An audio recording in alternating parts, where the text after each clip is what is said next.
There are three philosophical reasons that I don't trust Muhammad. First point.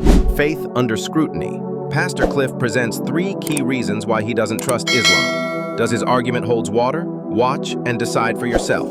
And do not forget to share your thoughts in the comments. Now let's dive into the video.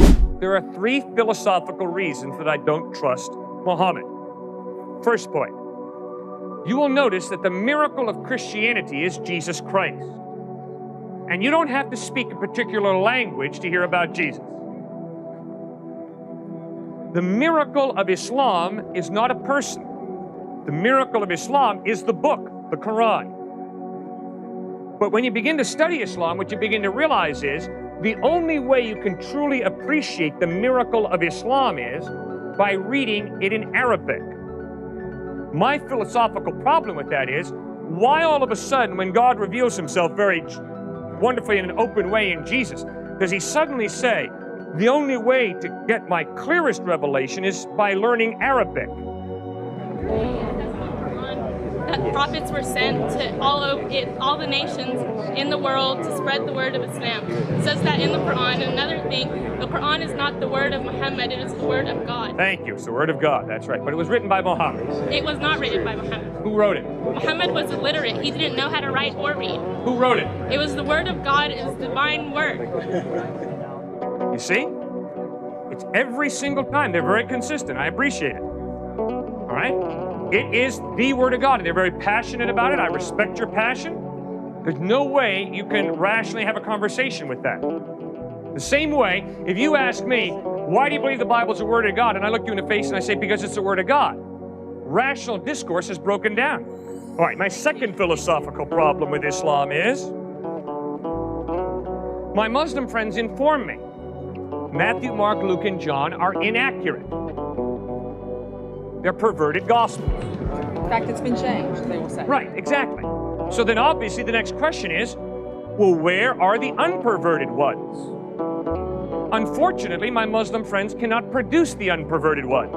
Instead, what my Muslim friends ask me to believe is that a revelation that Muhammad had 500 years after Jesus, which obviously means Muhammad never met Jesus, that book, the Quran, is a more accurate presentation of the historical Jesus than the Gospels written by the eyewitnesses. Well, I'm sorry. Whenever I want to study an historical person, I don't go running to a guy who lived 500 years after the fact.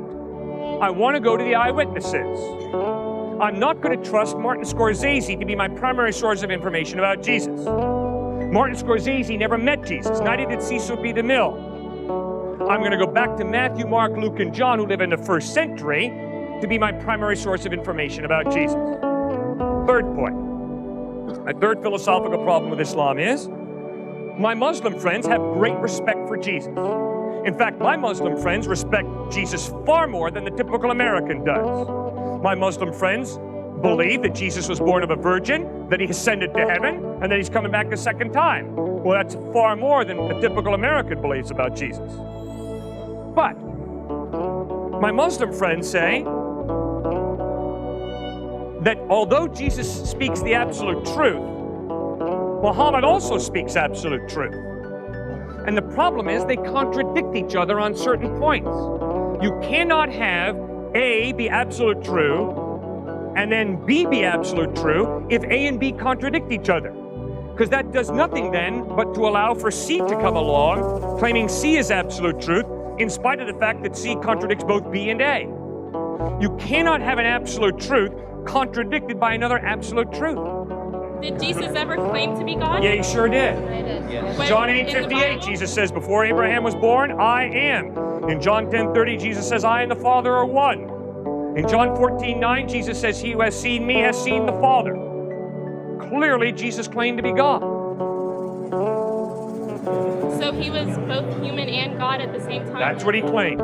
Maybe he was a lunatic, but that's what he claimed. He wasn't a lunatic. He was a prophet. Well, he claimed to be God in human form, which means he's more than a prophet. He's God in human form. But Wait, claim. God is something that's superior to human form, so it doesn't make sense for God to be human because he wouldn't necessarily be higher than the other. All right, first point is God is not something. The Bible insists that God is someone, a personal being. And it's totally possible for a personal being who's the creator to humble himself and become a human being.